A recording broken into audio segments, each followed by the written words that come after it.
Parjang mini stadium रे श्रीमंदिर परिक्रमा प्रकल्पर लोकार्पण उत्सव सीधा प्रसारण कार्यक्रम उक्त उत्सव रे ढेंकानाल एडीएम ललित मोहन बेहरा, राज्य खाद्य आयोग सदस्य अक्षय कुमार बेहरा, बीडीओ मनमथ नायक, जिला परिषद उपाध्यक्षा बिलासिनी सेठी, जिला परिषद सदस्य निराकार प्रधान, रुनु वर्मा, युवनेता असित कुमार राउतराय, सुब्रत दास, नारी नेत्री सिस्टर निवेदिता, पर्जंग पंचायत सरपंच गायत्री महापात्र, कृष्णचंद्र महांती समेत ब्लॉक 29 पंचायत दर्शक, ब्लॉक समस्त कर्मचारी, अंगनवाड़ी कर्मचारी, स्वयं सहायिका गोष्ठीर सदस्य उपस्थित रही लोकार्पित उत्सव को वीडियो कॉन्फ्रेंसिंग माध्यम सीधा प्रसारण को उपभोग करथिले। जय जगन्नाथ।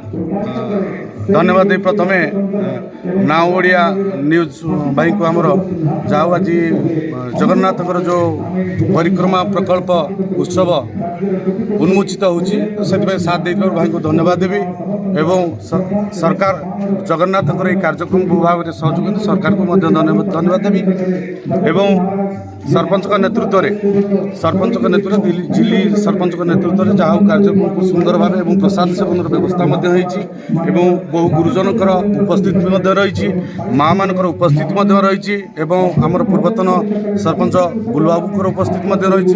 समस्त को धन्यवाद दी व्यक्त शेष कर। जय जगन्नाथ। प्रथम ना ओडिशा आमर प्रतिनिधि को बहुत धन्यवाद दूसरी जहाँ आज भली एक ओडिशार ऐतिह्य पर्व माने आमर श्रीमंदिर परिक्रमार लोकार्पण उत्सव रे आम पंचायत अवस्थित आसी आम सहित योगदान करिसेंती। तेणु आमर संवाद को मत परिवेशन करने प्रथम धन्यवाद दूसरी जहाँ आम ओडिशा आज बहुत गर्वर दिन आज पुरी श्रीमंदिर परिक्रमार लोकार्पण उत्सव अनुष्ठित होइछि। पूर्वर लोक मैंने आम चारि धाम मध्यरु पुरी धाम होउछि गोटे अन्यतम धाम एवं प्रथम लोक मैंने पुरी को गले ता चारि पाखे दुकान बजार थिबारु गहली थिला, लोक मैंने बहुत असुविधा भोगुतिले। तेणु वर्तमान चारिपटे परिक्रमा हेबा द्वारा लोक मैंने बहुत सुविधा पाइबे एवं बहुत गले निजकू माने ठाकुरों भक्ति सहित निजकू बुलिकी आमको निजकू गोटे भल लगे जहाँ सरकार जो पदक्षेप नहीं आम प्रथम धन्यवाद दबा एवं एति रोचे। जय जगन्नाथ। जय जगन्नाथ।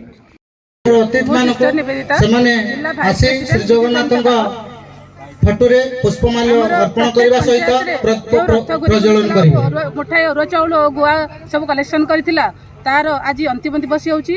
तेणु से अवसर रे आज आम ब्लॉक स्तर रे एक लाइव टेलीकास्ट आम देखा पाऊँ। आ पूरी रथ पुरी रे जेतिक लोक होइचंती आज आम देखुछु एठी भी लोकारण्य पूरा आज लोक रे भर्ती हो जाइचंती। आ आमको आज बहुत खुशी लागुची कि आमर जो चाउल आ गुआ जय जगन्नाथ आमर पुरी रे पहुँचब जोटा कि आम आज बहुत आनंदित।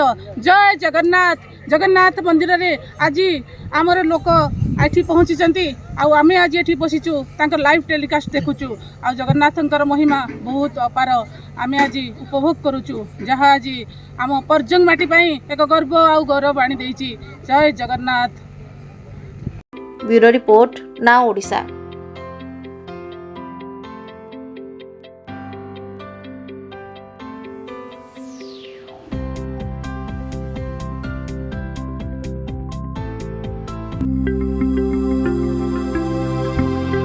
लेटेस्ट न्यूज अपडेट पाई www.naodisha.com को लॉगिन करंतु।